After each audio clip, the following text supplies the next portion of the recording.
Y en la entrevista principal vamos a hablar con el secretario de la Sociedad de Geriatría y Gerontología de Chile. Vamos a hablar de viejos. De mí. Con Marco Espíldora. Muchas gracias por estar con nosotros, Marco. Gracias a ti por la invitación. Oye, una de las primeras cosas que creo que es bueno hablar cuando se habla de un tipo etario de la población es en qué momento alguien pasa a ser parte de lo que podríamos llamar la lógica geriátrica o la lógica gerontológica. O sea, pasa a ser viejo, de alguna manera. Cuando se es viejo, una pregunta que se hacía Le Monde Diplomatique hace algunos años, en su portada, en una versión para Latinoamérica. Es una pregunta que nos seguimos haciendo, ¿ya? Que más allá de las consideraciones biológicas o cronológicas, bueno, hay una convención en Chile de que a los 60 años una persona es mayor, ¿ya? Y independientemente de eso, hoy día vemos un envejecimiento acelerado, donde una expectativa de vida de 81 años promedio entre hombre y mujer, y vemos que ese grupo de personas de 60 y más es un grupo que en su mayoría sigue siendo autovalente, y donde esas personas, muchas de ellas eligen cuándo jubilar, siguen trabajando porque se sienten útiles, se sienten activas. Entonces, cuando hablamos de personas mayores, hablamos de un grupo diverso y heterogéneo, ¿ya? No podemos colocar en el mismo saco a las personas de 60, 70, 80, 90. Está superado el tema de la tercera edad. Hoy día se habla de cuarta y hasta quinta edad. El grupo de centenarios que hay en Chile, 4.000, 5.000. Hoy día hablamos de longevidad, no solamente de envejecimiento. O sea, tiempos de longevidad. Y eso tú lo puedes mirar no solamente con, hablábamos de El bueno, el malo y el feo, de Clint Eastwood, que hace poco cumplió 94 años, Sí. de nonagenarios. Hay nonagenarios en Chile, vivos, que siguen vigentes. Por supuesto. Una de las cosas más impresionantes, Marco, creo yo, es que yo te voy a por lo menos reflejarlo en mi historia.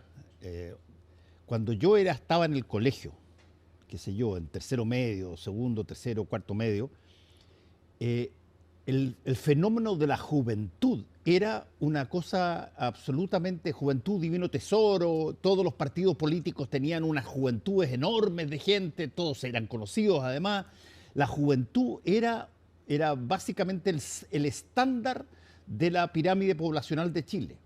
Hoy día tú tienes que la pirámide poblacional pasó a invertirse. Así es. Y está hacia abajo, Así es. donde la mayor edad es de 50 para arriba, y ya la juventud, por múltiples razones que van desde la píldora hasta cualquier tipo de deseos de no tener hijos por las parejas. El hecho es que el mundo en general, y sobre todo Uruguay tiene ese mismo problema, Europa tiene ese problema, se envejeció aceleradamente. Y por lo tanto yo me imagino que eso genera una serie de problemas que tienen que ver desde las pensiones hasta la situación médica, ¿no? Sí, yo lo colocaría como desafío, más que problema. Ya tendría una mirada positiva. Sabemos que hay amenazas, sabemos que hay riesgos. A mayor envejecimiento, mayor riesgo de ciertas enfermedades, ya como la demencia o ciertos cánceres en hombres y mujeres. Sin embargo, la oportunidad que hay a los 60 años de tener 30 o 40 años por delante, de volver a estudiar, de volver a trabajar, de volver a enamorarse. Son mucho mayores hoy día que en cualquier época anterior. Claro. Entonces, hoy día la proyección, de aquí al 2050, 1/3 de la población en Chile van a ser personas mayores. Y la expectativa de vida va a ser de 85 años, al 2050. Entonces, a los jóvenes de hoy, yo les pregunto, ¿cómo les gustaría ser tratados? ¿Quién los va a cuidar? Porque ahí tenemos desafíos. Tenemos desafíos de cuidado. Tenemos desafíos que trascienden lo sanitario. Esto no es un tema de salud solamente, o un tema social. Esto tiene implicancias económicas, políticas, culturales. No, política lo hemos visto, pero o sea, bastó de que un presidente de 37 años llegara a la moneda para que automáticamente se generara una discusión respecto de problemas como experiencia. Perdonen que diga, la forma que lo voy a decir, pero el tratamiento de pendejos se puso nuevamente arriba de la mesa. Sí. Y se creó una, llamémoslo así, una batalla etaria entre una edad mayor y la juventud en función de estas personas que hoy día gobiernan y que cada cosa que sale mal da la impresión de que es porque son jóvenes, no es porque lo hicieron mal. Claro, el tema de la experiencia, hay un cierto mito. La experiencia no es monopolio de los mayores. Hay jóvenes con mucha experiencia en diferentes actividades o oficios, ¿ya?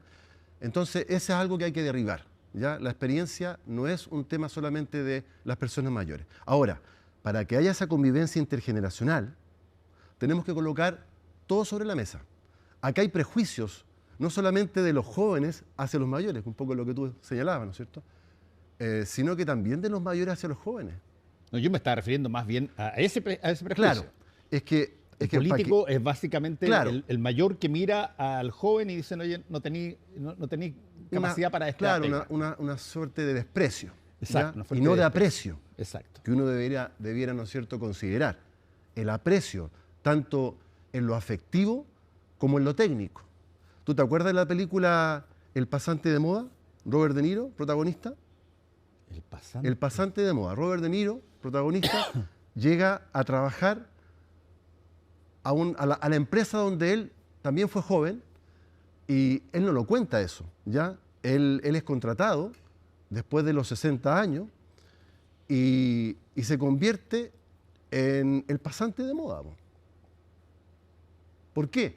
Porque aparte de compartir su experiencia, que sus compañeros no sabían que él había trabajado ahí y conocía esa fábrica o esa empresa como nadie, se convierte en un consultor sentimental, en un hombre que entrega consejos, que comparte también sus vivencias, ¿ya? Y ya al final de la historia, él cuenta y se enteran sus compañeros, ¿no es cierto?, que él había trabajado ahí. Entonces, ¿qué ocurre? Cuando se valora la experiencia, se hace la diferencia. O sea, yo recuerdo haber tomado un vuelo en un avión y el vuelo no salía todavía. Ya entonces decía, algo está pasando, veía la azafata, en fin. Y de repente veo unos técnicos que suben, que son los mecánicos que siempre empiezan a revisar, ¿no es cierto?, antes de que le digan al piloto, ¿no es cierto?, a la cabina, a la tripulación, ya estamos ok. Ese estamos ok, me fijé, lo estaba comandando una persona con canas. Claramente ahí estaba la experiencia. Ahora, lo importante no son las canas, son las ganas, Fernando. Sí. Marco, ahora déjame plantearte una cosa que de tanto en tanto uno no lo ve quizás en películas a veces, y no necesariamente porque aparece en una película dramática esto es falso, pero ¿tú sientes que de alguna manera la importancia, el cariño, la experiencia de las generaciones mayores eran mejor recibidas antes que ahora? ¿Todo pasado fue mejor? ¿Todo tiempo pasado fue mejor? En ese sentido, estoy hablando de cosas que van desde, qué sé yo, situaciones en términos de indígenas, en distintas situaciones de varios continentes, donde los mayores eran las personas que dirigían. También, por cierto, en los momentos en que se producen las metrópolis y se empieza a generar un progreso ascendente, ¿qué tanto se modifican las percepciones respecto de las personas por edad? Sí, yo creo que había una evolución. O sea, el año 82 la expectativa de vida era de 65 años en Chile. Hoy día, como te decía, es de más de 80 O sea, años. Yo estaría muerto. Imagínate. En 1910, 40 años. Entonces, claramente había una evolución y hay un cambio cultural, ¿ya? Ahora, lo que tú observas es interesante porque hoy día en los pueblos originarios hay un respeto ancestral, ¿ya?, que es cultural, lo que uno ve en los países orientales, por ejemplo. Sí, ¿Ah? sí. Hoy día me decían algunos médicos, neurocirujanos, cómo en China le hacen reverencia a un médico de 80 años cuando entra a un salón. Una reverencia, o sea, hay una consideración, un respeto. Entonces, en Chile, el tema del envejecimiento acelerado llegó como un tsunami, en poco tiempo. ¿Ya? Lo que demoró en otros países desarrollados 50 o 100 años, en Chile fue en 30 años. ¿Qué es lo que tiene la Sociedad de Geriatría y Gerontología de Chile, que está cumpliendo 30 años este año? Una sociedad joven. Entonces, claramente nos pilló con políticas públicas atrasadas. Bueno, ahí hay una cosa, Marco, que es bien interesante. ¿Por qué? ¿Por qué envejecieron los países? Por varias razones. Una de las razones principales es que los matrimonios empezaron a no tener tantos hijos o definitivamente no tener hijos. Se tuvieron que dedicar, por ejemplo, a generar trabajos propios para generar recursos y apareció la píldora. O sea, aparecieron además cosas que impedían que las personas pudieran tener hijos. Apareció la píldora, que fue un boom gigantesco a finales de los 50 y todos los 60. Y desde ese punto de vista, los países variaron su pirámide poblacional, pero muy rápido, efectivamente, como tú dices. Sí. Y Chile fue uno de esos. Uruguay es el otro en América Latina que creo que tiene más o menos la misma lógica. Y en Europa ni hablar. Sí. Pasó mucho también. O sea, imagínate que de aquí al 2050 el grupo de personas mayores va a superar al de 15 años. O sea, es brutal el cambio. Entonces, tenemos que prepararnos. Yo quiero, si tú me permites, tú me estabas contando un poco de tu trayectoria, que en lo personal tú habías tomado algunas medidas cuando dejaste de tu afición por el deporte, ¿ya? Sí. Puntualmente por el rugby. Sí. Tú a los 41 años dejaste de hacer rugby. Sí, dejé jugar en la Católica y en la selección. Dejaste jugar. Y llevaste el gimnasio a tu casa. Sí, yo tengo un gimnasio que me construí en mi casa. Sí. Hoy día, a los 68 años, sigues haciendo actividad física. Termino de aquí antes de dormir, porque yo duermo muy poco y tengo nada más que levantarme a las 5:30 para venir al CNN Radio.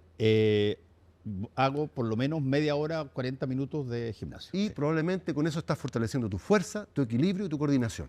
Eso te permite no solamente tener un aspecto saludable, ¿ya? Estar vigente, seguir trabajando. Me dejé barba recién, así, para que se notara que uno tiene mucha gana. Un aspecto saludable y también desde el punto de vista cognitivo, favorece lo cognitivo, favorece lo social también, ¿no es cierto? Que es un poco lo que promueve el envejecimiento saludable, lo que nosotros estamos promoviendo como Sociedad de Geriatría y Gerontología de Chile. El prepararnos, no esperar que lleguen los 65 años del hombre o los 60 años de la mujer y mirar al techo, ¿qué voy a hacer ahora? No, tenemos que tratar de prepararnos, ¿no es cierto?, para una vejez digna, por un lado, que tiene que ver con las pensiones, sí, que tiene que ver con los ahorros, tratar de tener una capacidad de ahorro, una voluntad de ahorrar, que sea unos pesos, tener la posibilidad de tener una conciencia de ahorro, ¿ya? Y también, desde el punto de vista de la vejez vital, que es un poco lo que tú haces, ¿no es cierto? El tener actividad, el moverse, tratar de evitar estar mucho tiempo sentado. El moverse, estar de pie también, preferir las escaleras, no los ascensores, el poder caminar. Yo trato también de hacer actividad física, yo practico marcha nórdica, caminar con bastones, que no es lo mismo que trekking, el trekking cargarse, sino que los bastones te impulsan. Y lo fantástico de la marcha nórdica, como tiene también el rugby, es que es una actividad que uno la hace con otros, ¿ya? Caminar con otros, no es lo mismo que caminar solo, como en la vida misma. No, y además eso te genera, cuando tú haces deporte con otros, te genera una cosa que uno, mientras más mayor se pone, tiene, creo yo, que evitar perderla, que es la capacidad de que tú hagas lo que hagas, lo hagas en un nivel de excelencia máximo posible. Cuando tú haces una cosa solamente sola y empiezas a decaer en esa cosa sola, finalmente te da lata. Y yo siempre le digo a las personas que me preguntan, oye Fernando, ¿y cómo así estos ejercicios y toda la cuestión? Le digo, mira, la única cosa que uno debe preocuparse ahí, porque lo que te da el feedback positivo es la constancia. Lo peor que puede existir en las personas esas mayores que van al gimnasio es ese pensamiento que dice, ya, voy a partir el próximo lunes esta vez así más fuerte. Y el próximo lunes decís, mira, tengo justo una comida hoy día en la noche, el miércoles sí que parto. Y estás siempre haciendo una suerte de, una suerte de expectativa futura que no se realiza. Sí. Es muy interesante lo que tú dices porque tiene que ver con lo que se llama la inteligencia fluida, la capacidad que tenemos las personas mayores de seguir aprendiendo, más allá de la edad. Después de los 60 años podemos seguir aprendiendo. Algo pasa con nuestro cerebro, sí. La plasticidad cerebral. Entonces eso es mito de que no, a los 60 años, ¿cómo? Si hay abogados que se gradúan a los 80 años. O sea, Jodorowsky, 95 años, viaja de París a Estados Unidos a presentar una retrospectiva de su cine y a presentar un libro después en España, 95 años, sigue vigente. O Delfina Guzmán, a los 97 años, sigue haciendo teatro. O Mariano Fontecilla, el 1 de junio, recibió al presidente en el Congreso con casi 100 años, embajador emérito. Entonces, ¿de qué estamos hablando? Ese es el Chile de hoy, el Chile longevo. Y cuando te hablaba de la marcha nórdica es interesante, porque en el Nord Karelia, Finlandia, en el norte de Nord Karelia, en el norte, en los años 70, comenzó una campaña para mejorar el envejecimiento de su población, el poder cambiar los hábitos alimenticios, la actividad física, social, hizo una revolución. Esa misma experiencia hoy día se está aplicando en Chile, en Curaco de Vélez, en Chiloé, a través de la Universidad de Nord Karelia, de Finlandia, con la Universidad de Chile. Justamente para promover el envejecimiento saludable. ¿Y desde cuándo que se está haciendo eso? 2018. ¿Y ya tiene resultado? Bueno, aquí el resultado en Finlandia fue que todo el país, toda la sociedad, todos los actores se unieron en torno a un objetivo. Así como se unió la Comunidad Latinoamericana y la Sociedad Geriátrica y Gerontología de Chile para que el 2022 este concepto de vejez igual a enfermedad no quedara inscrito en una clasificación internacional de problemas de salud. No, eso es edadismo. Ahora, eso es edadismo. Marco, y se unió a la sociedad civil, la sociedad científica latinoamericana y la sociedad chilena de geriatría y gerontología para justamente detener esa intención. Ahora, Marco, ahí hay un punto que ya lo mencionaste tú y que me gustaría profundizarlo un poco. Ahí hay un punto muy importante para que todo esto pueda ser posible. Yo tuve la suerte de ir a ver a mi papá cuando mi papá era agregado comercial de la Embajada de Chile en Suiza. Fui con mi hermano a verlo a Suiza y me impresionó a mí la cantidad de gente mayor que uno veía en esa época, mayor, funcionando pero en forma absolutamente normal. Pero ahí hay dos variables que hay que tomar en cuenta y que tú las mencionaste ya. Una es su estado, llamémoslo así, su estado de preocupación por su ingreso, llámalo así, por su ingreso, porque no tenga que estar permanentemente distraído tratando de generar algún tipo de recursos para poder mantenerse. Se pueden mantener. Y lo segundo, que es el que a mí me impresionó mucho, es que tú tenías, por ejemplo, como en Estados Unidos pasa también, los campos de golf, la mayor cantidad de personas que trabajan ahí son mayores. Te empiezan a ocupar puestos que son, por cierto, menos exagerados en términos de lo físico, pero que los tratan. La venta de, por ejemplo, tickets para la ópera, para las cosas, todo ese personal es un personal mayor allá. ¿Qué tanto eso puede darse en países que son, como América Latina, que son mucho más, yo te diría, son más desordenados en materia de lo que hay que hacer? Hay barreras culturales, ¿ya?, que tenemos que ir superando. Fíjate que hace 2 días, en una portada de un diario económico en Chile, decía que a medida que envejecemos, se ha reducido la cantidad de mayores de 55 años con trabajo, del 2019 al 2024, según datos. O sea, la edad de jubilación se interpreta como un término del trabajo. Claro, una de las razones es la salud, otra el desgano y también la pensión y la jubilación. Más o menos, un poco más de un 4% se ha reducido según datos de la Encuesta Nacional de Empleo en este trabajo de OSEC-UDP. Y la otra que fue también este año, ¿ya? Clape Sucé, titular, el mercado me jubiló. O sea, personas de 50 años que dejan de trabajar, tuvieron un empleo largo, ¿no es cierto?, en una empresa, y vuelven a tratar de emplearse y se les cierran la puerta por la edad. Entonces tenemos barreras culturales que superar. No solamente, fíjate, no solamente pensando hoy día en esta discusión de que si ampliamos o no la edad de jubilación, o sea, fíjate, pensemos en lo de 50 años y más. Marco, también. ¿Qué tanto la edad para jubilar de alguna manera promueve en distintas empresas, en distintas oficinas, en distintas instituciones, que independientemente de cómo se está haciendo la pega, por el solo hecho de que tú cumples 55 o 50, en el caso de las mujeres, en fin, te jubilas? Claro. Ahí hay un tema que yo digo que es cultural.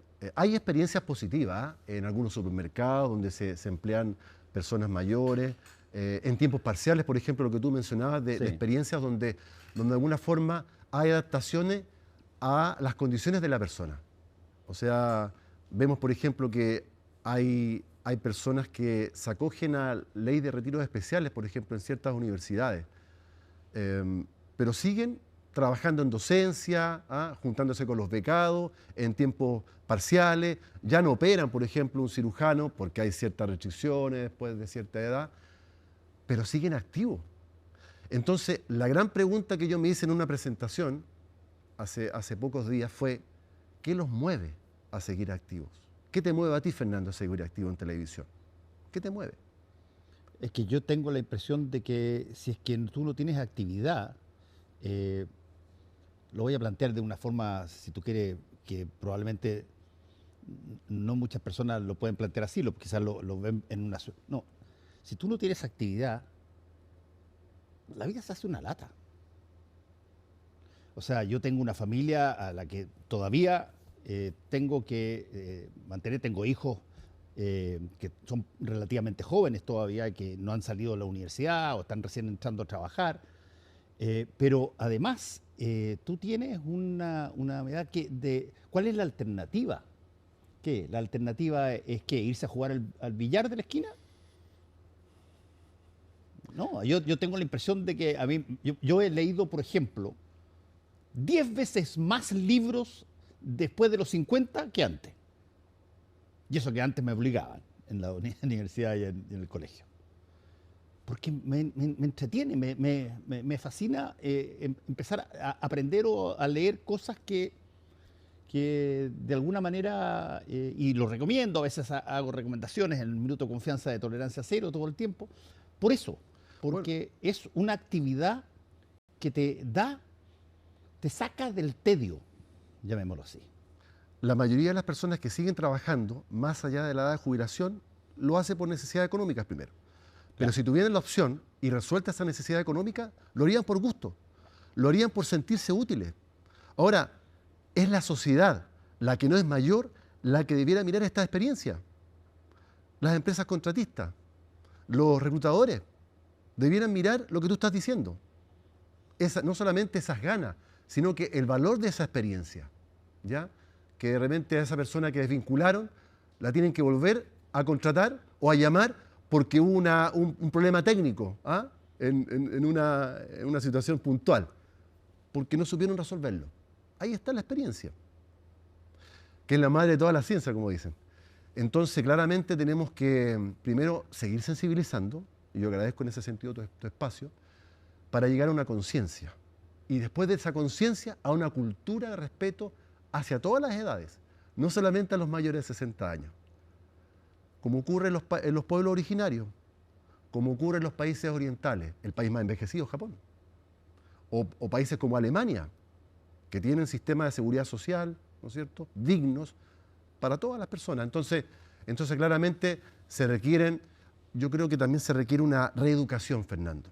Sí. una reeducación en el envejecimiento, en longevidad, tomando en cuenta hoy día las cifras que hemos conversado. ¿Dónde se va una persona que nos está mirando a reeducar sobre el envejecimiento? Yo le podría dar algunos tips. Yo, por ejemplo, yo todos los días durante todo el día, hago juegos en mi celular. Tengo un sudoku, tengo esta de encontrar palabras, ver objetos y cosas así que te hacen de que estés atento. Sí. De alguna manera, que te fijes, porque una de las cosas que más se pierde es la capacidad de concentrarte. Sí. Eso es muy importante, la estimulación cognitiva, lo que puedo hacer yo. Sí. ¿Ah? Ahora, es muy importante para el reenvejecimiento, para esta reeducación, mejor dicho, el lenguaje, la importancia del lenguaje. Y ahí es donde yo hablo de la gerocomunicación, desde el año 2021, que es la comunicación de las vejeces. Como te decía yo, el grupo de personas mayores es diverso y heterogéneo. No es lo mismo envejecer en Guara que envejecer en Punta Arenas. Sí. No es lo mismo envejecer en una zona rural que en una zona urbana. Entonces, el lenguaje es muy importante. No todos los abuelos son mayores, ni todas las personas mayores son abuelos.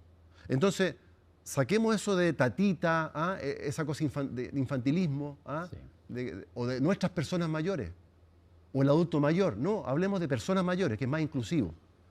O esto de demencia senil. No, demencia. ¿Por qué esto de senil? Si también hay, aunque en excepciones, personas con menos de 65 años que pueden tener algún grado de demencia, o algún tipo de demencia, donde la más común es la de tipo Alzheimer. Entonces, el lenguaje es muy importante, así como el trato. Tenemos que partir por la familia, donde a veces consideramos a la persona mayor como un mueble. No la consultamos como en la biblioteca. El tatita. El tatita. No. Entonces, ahí está la soledad. A ver, yo hablo de el lado oscuro del envejecimiento, así como Pink Floyd, el lado oscuro de la luna. O sea, Nicolás Parra decía el lado luminoso también de la luna, hay que mirar. Entonces, el lado oscuro, sí, tenemos problemas, claramente, dramas, ¿no es cierto? La soledad. Hay un ministerio de la soledad en Japón, en Inglaterra. Es tremendo el tema de la soledad, no elegida, porque hay personas mayores que viven solas, que son autónomas, que tienen sus redes de apoyo, familiares, en fin, pero otras no, abandonadas socialmente. Está el tema del abandono social, el tema del suicidio, temas que no se conversan, el tema de la diversidad sexual en personas mayores, LGTB, hay que conversar, ¿ya? El tema de la demencia, tenemos que conversar y actuar. Claro, no por quedarse callado sobre algo que efectivamente ocurre, eso va a desaparecer. Claro. Todo lo contrario, lo más probable es que continúe y que uno no haga nada al respecto. Entonces los medios de comunicación, ¿ya? Última mirada, tiene que ser la primera y la última mirada, no solamente la última mirada, tenemos que empezar a cambiar la mirada, porque lamentablemente todavía hay una mirada negativa sobre la vejez o las vejeces, ¿ya? Así que esto es muy importante, esta conversación, que tenemos que seguir en casa, en los ambientes laborales. Exacto, en todo totalmente de acuerdo. Última cosa, para eso, ¿cómo se accede, por ejemplo, a material de esto que estamos conversando de la Sociedad de Geriatría y Gerontología de Chile? Sí. Bueno, este año estamos cumpliendo 30 años, ya vamos a celebrar en grande, esperamos, 25 al 27 de septiembre, tenemos el 28 Congreso Nacional, donde el lema, mira interesante, experiencia hacia una longevidad activa. La experiencia, longevidad activa. Entonces... ¿Tienen un sitio web? Sí, www.socgeriatría.cl. Socgeriatría.cl, tenemos redes sociales que aparecen ahí en nuestro sitio web. Eso es importante. Para que los televidentes puedan conectarse con material educativo. Tenemos que seguir reeducando, que esta conversación que hemos tenido acá, que agradezco infinitamente, sobre todo tu testimonio, Fernando, podamos seguir compartiéndolo para que ese testimonio ayude a que otros puedan seguir preparándose con tiempo y podamos cambiar esta imagen y el día de mañana, más temprano que tarde, podamos tener un Chile para todas las edades. Muchas gracias, Marco Espíldora, por haber estado con nosotros. Gracias.